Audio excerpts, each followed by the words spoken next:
அனைவருக்கும் வணக்கம். நான் அமுதா, உதவி பேராசிரியை, டாக்டர் எஸ்என்எஸ் கல்வியியல் கல்லூரி, கோவை. இன்றைக்கி நம்ம பாலினம், பள்ளி மற்றும் சமுதாயம் அப்படிங்கிற பாடப்பகுதியில் 3வது அலகில் ஒரு முக்கியமான தலைப்பை பற்றி பார்க்க போகிறோம். அது என்ன தலைப்புன்னு பார்த்தீங்கன்னா திருநங்கைகள். திருநங்கைகளுக்கு என்ன மாதிரியான கல்வி, வேலைவாய்ப்பு, வாழ்க்கை திறன்கள், செயல்பாடுகள் இது எல்லாமே சமுதாயத்தில் கிடைக்கிது, அதை எந்த அளவுக்கு அவங்க பயன்படுத்தி பயன்பெறுறாங்க, அதனால் என்ன பயன் அவங்களுக்கு கிடைக்கிது, அவங்க வாழ்க்கை சூழல் இதனால் மாறுபட்டிருக்கா, இந்த தகவலை எல்லாத்தையும் நம்ம இந்த வீடியோவில் பார்க்க போகிறோம். திருநங்கைகள், திருநம்பிகள் அப்படிங்கிறவங்க சமுதாயத்தில் என்ன மாதிரியான ஒரு பாதுகாப்பு தாக்கத்தை எதிர்கொள்கிறாங்க அப்படிங்கிறத பற்றி ஃபஸ்ட் நம்ம பார்க்கும்போது பாலின மாறுபாடு. திருநங்கை அப்படிங்கிறவங்க பாலின மாறுபாடு கொண்டவங்க. அவங்க இந்தியாவில் திருநங்கைகளுடைய சமூக நிலை மேம்படணும் அப்படிங்கிறதுக்காக தான் நம்ம திருநங்கைகளுக்கும் திருநம்பிகளுக்கும் அதிகமான அரசுகள் சலுகைகள், வேலைவாய்ப்பு இது எல்லாத்தையும் கொடுக்குறாங்க. ஆனால் அது எல்லாமே சரியான முறையில் கொண்டு செல்ல முடியுதா அப்படின்னு கேட்டிங்கன்னா இல்லை. ஃபஸ்ட்டு கல்வி வேலைவாய்ப்புகள் நம்ம பார்த்தோம்னா பள்ளிகளில் திருநங்கைகளுக்கு ஆதரவு அமைப்புகள் இருக்கணும். பள்ளிகளில் சேர்க்கவே மாட்டேங்கிறாங்க. அப்படிங்கிறப்ப அவங்களுக்கு எப்படி ஆதரவு இருக்கும்? இன்றைக்கு சூழலில் நிறைய பள்ளிக்கூடங்களில் திருநங்கைகளுக்கும் திருநம்பிகளுக்கும் கல்வி கற்பதற்கான வாய்ப்புகள் அதிகமாக இருக்குது. அப்படி கற்றுக்கொள்ள முடியாதவங்க நிறைய பேர் திறந்த நிலை கல்வியில் நிறைய பல்கலைக்கழகங்களில் அவங்களுக்கு வேலை வாய்ப்புகளும் கற்றலுக்கான வாய்ப்புகளும் கிடைக்கிது. அதன் மூலமாக அவங்க தங்களுடைய திறமையை மேம்படுத்தி அவங்க வெற்றி பெறுவதற்கான சூழலை அரசு ஏற்படுத்தி கொடுக்குது. அடுத்து வேலை வாய்ப்பு. படிக்கிறதுக்கு இவ்வளோ பிரச்சனைகள் அவங்க ஃபேஸ் பண்ணுறாங்க. நீங்கள் பார்த்தீங்கன்னா அடுத்து வேலைக்கு போகிறதுல என்ன மாதிரியான பிரச்சனைகள்னு பார்த்தோன்னா திறன் மேம்பாடு. அவங்களுக்கு திறன் மேம்பாடு குறித்த கருத்துக்கள் தான் அதிகமாக அவங்கள ஆர்வம் ஏற்படுத்துவதாக இருக்குது. ஏன்னா வேலைவாய்ப்பு பணிக்கு செல்லும்பொழுது எல்லா இடத்துலையுமே அவங்களுக்கு உரிய மரியாதையும் வாய்ப்புகளும் கிடைக்கப்பெறுவதில்லை. பெரும்பாலான இடங்களில் அவங்களுக்கு வாய்ப்புகள் மறுக்கப்படுகிறது. அப்படி மறுக்கப்படக்கூடிய சூழலில் அவங்க திறன் மேம்பாடு பயிற்சிகள் பெற்றிருக்கும்போது அவங்க தன்னுடைய சொந்த உழைப்பின் மூலமாக, திறமையின் மூலமாக அவங்க தங்களுக்கான வேலைக்கான ஒரு பணி வாய்ப்புகளை பெறுவதோடு அவங்க திறன் அடிப்படையில் அதுக்கான வருமானத்தை பெறுவதற்கு சிறந்த சூழலை இன்னைக்கு அரசு உருவாக்கி கொடுத்துருக்கு. தையல், கணினி, கைவினை பொருட்கள் போன்ற திறன் மேம்பாட்டு பயிற்சிகளை அவங்களுக்கு அளிக்கிறது மூலமாக அவங்க தங்களுடைய சொந்த காலில் நின்று தங்களுடைய திறமையின் மூலமாக ஜெயிப்பதற்கு வாய்ப்பளிக்கிறாங்க. சிறுதொழில் தொடங்குறதுக்கும் கடனுதவி நிறைய வழங்குறாங்க. அதற்கான வழிகாட்டுதல்கள் கொடுக்குறாங்க. அரசு மற்றும் தனியார் துறைகளில் வேலை வாய்ப்புகளை உறுதி செய்யணும். ஒரு கவர்மெண்ட்னா ஒரு நிறுவனம்னா அவங்க இத்தனை பேர் திருநங்கைகள் இருக்கணும் அப்படிங்கிற கருத்துக்களை இன்றைக்கு சூழலில் பதிவு செஞ்சுட்டு இருக்கிறாங்க.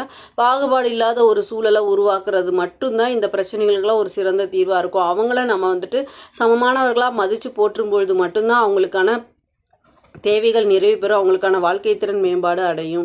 ஸோ அதற்கான என்ன மாதிரியான விஷயங்கள் செய்யலாம் அவங்களுடைய வாழ்க்கை திறன் மேம்பட அப்படின்னு நம்ம பார்த்தோன்னா மனநல ஆலோசனை மற்றும் ஆதரவு சேவைகளை அவங்களுக்கு கொடுக்கணும். மன ரீதியாக அவங்க பாதிக்கப்பட்டிருப்பாங்க. அவங்களுக்கு நம்பிக்கை வர மாதிரியான மனநல ஆலோசனைகளை அவங்களுக்கு நிறைய கொடுக்கணும். தலைமை பண்பு மற்றும் தகவல் தொடர்பு திறன் போன்றவற்றை அவங்களுக்கு வளர்க்கிறதுக்கு ஊக்குவிக்கணும். அப்படி ஊக்குவிக்கும் பொழுது மட்டும்தான் அவங்க தங்களுடைய திறனில் மேம்பட்டு செயல்பட முடியும். அடுத்து நிதி மேலாண்மை மூலமாக அவங்க தங்களுடைய திறன்களை மேம்படுத்திக்கலாம். எந்த அளவுக்கு நிதியை அவங்க சமமான முறையில் பயன்படுத்தி கொண்டு போகிறாங்க அப்படிங்கிறதும் முக்கியத்துவம் வாய்ந்தது.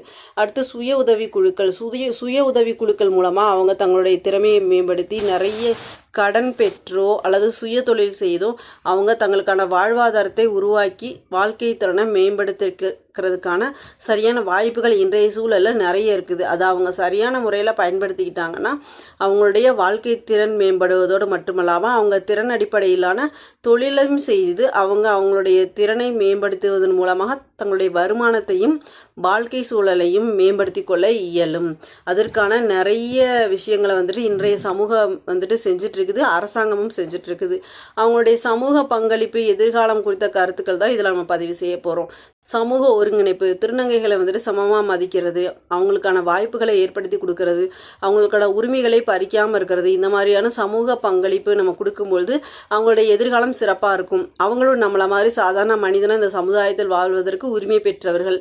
அந்த உரிமையை அவங்களுக்கு நம்ம தர்றதில்ல, எந்தவித பிரச்சனையும் இல்லை. அதை கொடுக்கறதுக்கு நம்ம எந்தவித விஷயங்களும் ஹெசிடேட்டும் ஆகக்கூடாது. அடுத்து உரிமை நிலை. அவங்களுக்கான உரிமைகளை கிடைக்கிறதுக்கு எல்லா விதத்துலேயும் நம்ம வாய்ப்பை ஏற்படுத்தி கொடுக்கணும். அவங்க உரிமை பெற்று அவங்க சக மனிதர்களாக இந்த சமுதாயத்தில் வாழணும். அது மட்டும் இல்லாமல் இன்றைய சமுதாயத்தில் அவங்க ஒரு சிறந்த முன்மாதிரியாக இருந்து சமூக மக்களுக்கு தொண்டாற்றுவதை ஒரு முக்கிய பொறுப்பாக வச்சுருக்காங்க. அவங்களுடைய தேவைகளை அவங்களுடைய திறன் அடிப்படையில் பூர்த்தி செய்வதோடு அவங்களுடைய வாழ்வியல் திறன்களையும் அவங்க மேம்படுத்திக்கிட்டு வாழ்க்கையில் இன்றைக்கி வெற்றி பெறுவது தான் அவங்களுடைய வாழ்வியல் திறனில் முக்கிய நோக்கமாக இருக்குது. எனவே அவங்க வந்துட்டு பார்த்திங்கன்னா இன்றைய சூழலில் கல்வி பெறுவதோடு மட்டுமில்லாமல் வேலைவாய்ப்பு பெறுவதிலும் சமூக சூழலில் எதிர்கொள்வதிலும் சமூக பங்களிப்பில் பங்கேற்பதிலும் அதிகமான ஆர்வம் காட்டி வருவதோடு பல துறைகளில் முன்னேறியும் வர்றாங்க. இன்றைக்கு நிறைய துறைகளில் திருநங்கைகளும் திருநம்பிகளும் தான் முதன்மையானவர்களாக விளங்குறாங்க. இது அரசு துறையும் அடங்கும். எனவே பல்வேறு துறைகள்லையும் வேலைவாய்ப்புகளையும் கல்விகளையும் கற்பதற்கு அவங்களுக்கு உரிமை கிடைச்சது மூலம் வாழ்வியல் திறன்களை மேம்படுத்தி அவங்க இந்த சமுதாயத்தில் சிறப்பான முறையில் வாழ்வதற்கு நாமும் வழித்துறை புரியணும். முடிஞ்ச அளவுக்கு நம்ம அவங்கள டிஸ்டர்ப் பண்ணாமல் இருக்கிறதே பெரிய விஷயம். அவங்களுடைய திறனை மேம்படுத்தி அவங்க வாழ்க்கையில் முன்னேறுவதற்கு நம்ம வாய்ப்பளித்தாலே போதுமானது. நன்றி.